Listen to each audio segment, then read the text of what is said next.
Bikers के साथ घटी ऐसी अजीबोगरीब घटना कि जिस घटना की वजह से उन लोगों के पैरों तले जमीन निकल गई। आज इस घटना को काफी साल बीत चुके हैं, लेकिन मानो उस घटना की यादें इन लोगों के दिमाग में तस्वीर की तरह छपकर रह गई हैं। नमस्कार दोस्तों, ब्लडी सद के आज के इस हैरान कर देने वाले बहुत ही ज्यादा खौफनाक से अनोखे एपिसोड में मैं आप सभी लोगों के सामने 6 ऐसे दोस्तों की ऐसी डरावनी घटना की कहानी लेकर आ गया हूं ना, जिसे सुनकर आप लोग क्या बोलेंगे और जो लोग बाइकर्स हैं वो लोग बहुत अच्छे से रिलेट कर पाएंगे। 6 दोस्त, 6 का नाम जानना मतलब इतना ज़्यादा इम्पोर्टेंट तो नहीं है, क्योंकि मैं सबके नाम बदल के ही बताऊंगा। इसलिए मैं एक का ही नाम बताता हूं जिन्होंने ये कहानी लिख कर भेजी। उनका नाम राहुल। तो भाई जो राहुल है 1998 के टाइम में कॉलेज में पढ़ा करते थे। कॉलेज में थे और इनको बाइक चलाने का बड़ा शौक। इनके पास थी यामा RX 135। ये दरअसल अक्सर एक मैकेनिक शॉप में जाते, वहां पे अपनी गाड़ी में कुछ ना कुछ मॉडिफिकेशन कराते और जगह जगह घूमते। देहरादून में रहते थे। इसी मैकेनिक की शॉप में इनकी पहचान और 5 लड़कों से हुई, जो कि शायद दूर दूर के दूसरे दूसरे कॉलेज के थे, लेकिन देहरादून में ही रहते थे। और इन 5 के पास भी सेम वही बाइक थी जो राहुल के पास थी। अब ये सारे हम उम्र थे, यहाँ तक कि वो मैकेनिक शॉप वाला भी, वो मॉडिफिकेशन करने वाला भी आदमी इनकी उम्र का ही था। तो इसलिए ना इन सभी लोगों की बहुत अच्छे से दोस्ती हो गई थी। यहाँ पर दोस्ती हुई थी तो कई बार इन लोग क्या करते, कॉलेज बंक मार के भी यहाँ पर आते, फिर बाइक से दूर दूर घूमने के लिए जाया करते। कई बार कॉलेज ख़त्म होने के बाद भी यहाँ पर मिला करते, बैठ के बढ़िया मॉडिफिकेशन की बात करते, इन मॉडिफिकेशंस को अपनी अपनी बाइक में ट्राई भी करते। इसी तरीके से इनकी ज़िंदगी बहुत अच्छे से कट रही थी। कई बार ऐसा भी होता कि रात रात में 2-2 बजे इन लोग चाय सुट्टा की दुकान में मिलते, गप्पे लड़ाते और रात में ही लॉन्ग ड्राइव में अपनी अपनी बाइक से घूमने के लिए निकल जाया करते। और एक बाइकर की लाइफ इसी प्रकार की होती है। इसी तरीके से वो जिंदगी को एंजॉय करता है। एक बार की बात है, सब कुछ ठीक था, किसी तरह की कोई तकलीफ कोई दिक्कत नहीं थी। एक दिन इन लोग ना अपने उसी, संजय नाम था वो मॉडिफिकेशन करने वाले आदमी का, जिसकी मैकेनिक शॉप थी, उसका नाम संजय था और वो भी इन 6 की उम्र का ही था। इन लोग उसी की शॉप में बैठे हुए थे और मॉडिफिकेशन की अलग अलग बातें कर रहे थे, बाइकों की अलग अलग बातें कर रहे थे। उसी दौरान इनके सामने ना एक लड़का आता है अपनी बाइक से।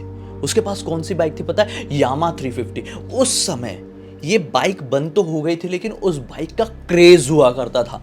मतलब बाइकर्स की ड्रीम बाइक हुआ करती थी। मैं 98 की बात कर रहा हूँ। वो अपनी यामा 350 से वहां पर आया। सब लोग देखने लगे उस लड़के की तरफ ध्यान से।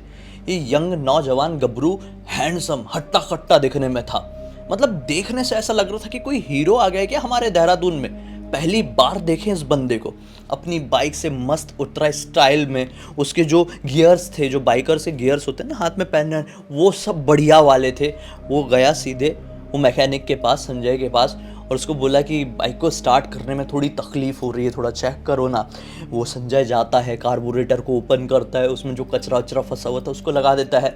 और वो जैसे ही एक बार अपनी गाड़ी स्टार्ट करता है, उस लड़के की गाड़ी स्टार्ट। बोला खुश हो गया यार वो तो। खुशी खुशी में उसने इन 6 लड़कों को देखा जो कि इस मैकेनिक की शॉप में बैठे हुए थे।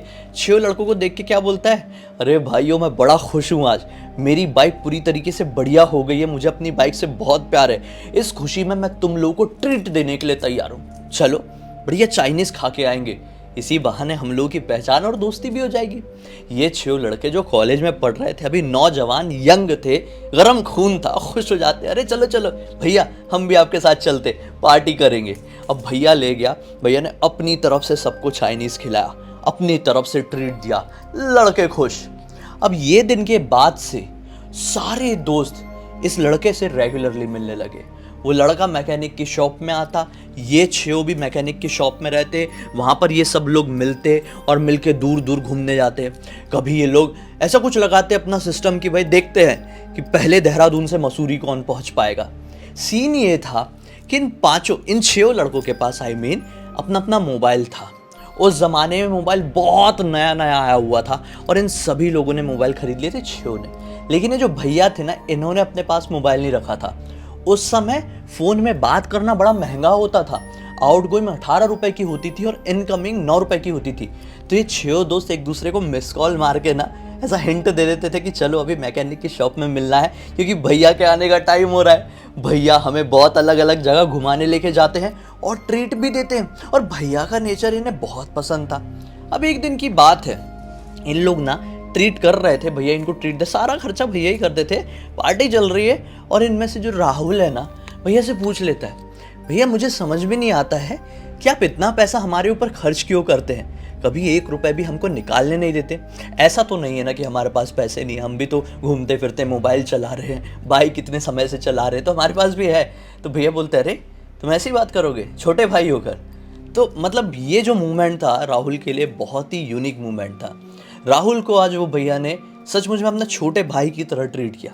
और केवल राहुल को ही नहीं, राहुल के जो 5 दोस्त थे सभी को भैया ने ऐसा दिखाया कि तुम लोग ना मेरे छोटे भाइयों की तरह हो। मतलब मेरा कोई भाई नहीं है, कोई बहन नहीं है, मैं घर में इकलौता था। और जब मैंने तुमको पहली बार देखा ना उस मैकेनिक शॉप में, तो मुझे ऐसा लगा कि यार तुम लोगों से मेरा कोई रिलेशन है, तुम लोग मुझे अपने लगे, मुझे छोटे भाइयों की तरह लगे।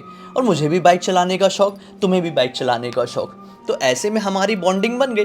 और अब ऐसी सिचुएशन में मैं तुमसे पैसे खर्च करवाऊंगा, ये तो गलत होगा ना। तो सब लोग खुश हो गए और एक बहुत ही अच्छा उनको फील हुआ। किसी के भी साथ बहुत अच्छी, मतलब उसको ना बहुत अच्छा लगेगा किसी को कोई ऐसा बोले तो। इन 6 लड़कों को भी अच्छा लगा। अब क्या होता है, भैया उसी बात बात में इन लोगों को बताते हैं कि दरअसल ना मेरे पास पैसे हैं यार, अच्छे खासे पैसे हैं।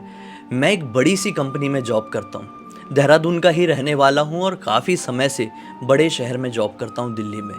वहाँ पर सैलरी भी अच्छी खासी मिल जाती है।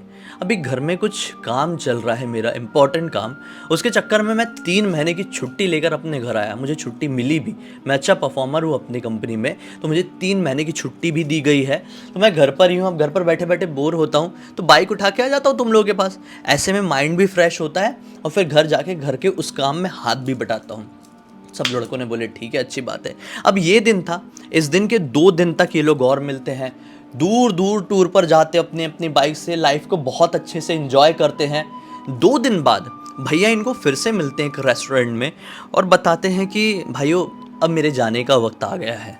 सब लड़के बोलते हैं भैया मतलब इतनी जल्दी आप तो अचानक से बोल रहे हैं यार, 2 दिन पहले आपने इतनी सारी बातें शेयर की, उससे पहले ऐसा कुछ शेयर नहीं किए थे पर्सनल चीज़ें, और आप जा रहे हो, आपको पहले तो बता देना चाहिए था ना। भैया ने बोले कि देखो यार मेरी जॉब है, मैं छुट्टी लेकर आया था, अब छुट्टी का टाइम ख़त्म हो गया तो लौटना तो पड़ेगा ही ना, चलो आज फिर से हम लोग कहीं घूमने निकलते। ये लोग बढ़िया घूमे घामे और लौटे संजय की मैकेनिक शॉप में। और भैया ने अपनी बाइक खड़ी किए और संजय के पास आए, क्या बोलते हैं कि संजय मैं तो जा रहा हूँ अपने ऑफिस में, अपने शहर, तो मेरी बाइक ना मेरे घर पे ही रहेगी, वहीं पर रहेगी। मैं जब भी छुट्टी में आता हूँ अपनी बाइक चलाता हूँ, तो नेक्स्ट छुट्टी में आऊँगा अपनी बाइक का यूज़ करूँगा।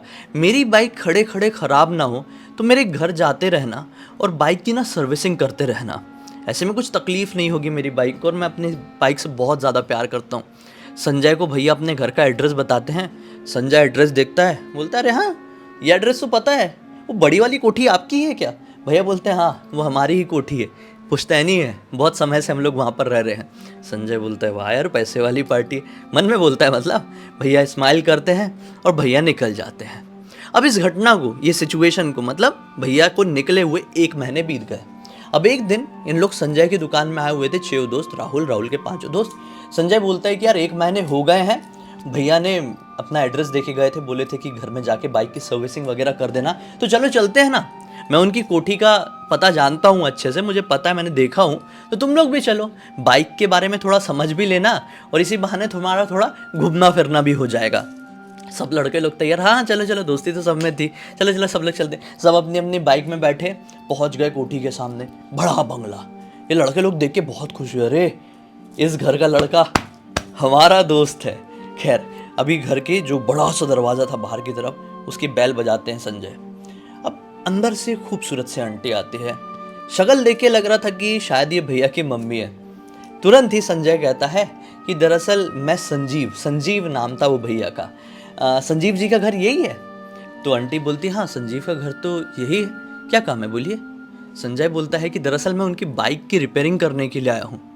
आंटी हैरान, आंटी बोलती है बाइक की रिपेयरिंग, मतलब उसकी बाइक तो बहुत समय से रखी। बोले हाँ बहुत समय से रखी हुई, और संजीव भाई ने ही मुझे पिछले महीने कहा था कि मैं जा रहा हूँ तो मेरी घर पे आके बाइक की सर्विसिंग कर देना, इसलिए मैं आया हूँ। कहाँ पे है बाइक, थोड़ा दिखा देंगे आप? तो आंटी शॉक। आंटी बोली क्या बोले, फिर से बोलना। संजय बोलता है कि आंटी पिछले महीने संजीव भाई मेरी दुकान में आके बोले थे कि बाइक की सर्विसिंग करके चले जाना। आंटी बोलती है अंदर आओ, अंदर आओ, सब अंदर आओ। आंटी उनको अपने घर के अंदर लेके जाती है हॉल में। वहाँ पे दिखाती है एक बड़ी सी तस्वीर। उस बड़ी सी तस्वीर में लटका हुआ था एक माला, और उस तस्वीर में कोई और नहीं बल्कि संजीव ही था, जिसमें डेट ऑफ बर्थ के साथ डेट ऑफ डेथ भी लिखी हुई थी। डेट ऑफ डेथ आज से 5 साल पहले की थी। 5 साल पहले संजीव की मृत्यु हो चुकी थी। यहां पर प्रैंक नहीं चल रहा था। कोई प्रैंक करेगा क्या? अपने बेटे की डेट ऑफ डेथ लिख के उनकी मृत्यु सच में हो चुकी थी। जैसे ही वो तस्वीर को संजय और इन 6 दोस्तों ने देखे ना, सबके पैरों तले जमीन निकल गई। कौन नहीं डरेगा, कौन नहीं डरेगा। जिस लड़के के साथ इन लोग 15-20 दिन तक घूमे थे, बातचीत किए थे, पार्टी किए थे, मस्ती मजाक सब कुछ किए थे, इमोशनल एक बॉन्ड जो होता है वो बनाए थे, उस लड़के की तस्वीर दिख रही है और ये समझ में आ रहा है कि उस लड़के की मृत्यु आज से 5 साल पहले हो चुकी है। ये सिचुएशन किसी के साथ होगी ना तो लिटरली दिमाग के पुर्जे ढीले हो जाएंगे। इन लोगों ने आंटी को सारी बात बताई। आंटी ने बोली बेटा हो सकता है तुम सच बोल रहे हो, मेरा बेटा अपनी बाइक से बहुत प्यार करता था, आओ मैं तुमको उसकी बाइक दिखाती हूँ। आंटी लेके गई सब लड़कों को गैराज में। गैराज दिखाती है अपना, शटर खोलती है, अंदर वही बाइक खड़ी थी। बाइक बहुत पुराने हालात में, जाले लगे हुए हैं, जंग जैसी लगी हुई है। बोली ये थी उसकी बाइक, बहुत प्यार करता था। लेकिन मुझे अभी भी समझ में नहीं आ रहा है कि वो आया तो अपनी बाइक के साथ कैसे आया। हो सकता है उसकी शक्ति अभी भी मौजूद हो, उसका एक लगाव यहाँ पर था, इस वजह से उसकी आत्मा को मुक्ति नहीं मिली हो। वो आया हो तुमसे मिलने, लेकिन उसने अपनी बाइक को कैसे लेकर आया मुझे समझ में नहीं आ रहा है। लेकिन आज जो तुमने मुझे बताया मेरे बेटे की याद दिला दी। सब लोगों की आंखों से आंसू निकल गए, कुछ समझ में नहीं आया। बोले ठीक है आंटी चलते हम, कुछ गलती हुई होगी तो माफ़ करना, ऐसा बोल के सब लोग लौट के आए। और लौटते लौटते इन लोगों को ये बात समझ में आई कि हो सकता है संजीव की आत्मा आज भी भटकती हो। उसकी जो मृत्यु हुई थी वो अकाल मृत्यु हुई थी। वो अपने दोस्त के साथ बाइक से जा रहा था और बाइक स्लिप हो गई थी उसके दोस्त की। उसका दोस्त ही बाइक चला रहा था और उसकी ऑन द स्पॉट एक सड़क हादसे में मृत्यु हो गई थी, तो उसकी अकाल मृत्यु हुई थी। वो अपनी चीज़ों से बहुत ज़्यादा प्यार करता था, तो उसकी आत्मा को मुक्ति नहीं मिली थी। हो सकता है कि वो हमें एक तरीके से ना हमारे दिमाग में इस तरह का इल्यूजन क्रिएट करके ये बताना चाह रहा था कि मेरी बाइक मेरा प्यार अकेला है, उसकी जाके सर्विसिंग कर दो।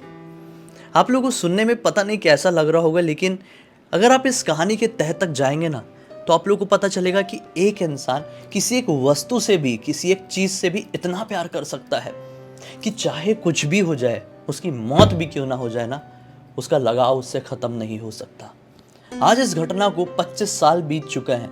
राहुल और राहुल के सारे दोस्त आज 40+ हो चुके हैं, लेकिन आज भी संजीव की शक्ल इनके जहन में छपी हुई है। वो घटना आज भी इनके जहन में पूरी तरीके से ताज़ा है। उम्मीद करता हूँ दोस्तों आज की इस घटना की कहानी आप सभी लोगों को बहुत ही ज़्यादा रोमांचक लगी होगी। अब तक इस वीडियो को देखे हैं तो लाइक ज़रूर कर देना, चैनल को सब्सक्राइब करके बेल आइकन दबा के ऑल के ऑप्शन में क्लिक करना, क्योंकि इसी तरह के हैरान कर देने वाले अनोखे वीडियो आप लोगों के सामने डेली लेके आते रहता हूँ।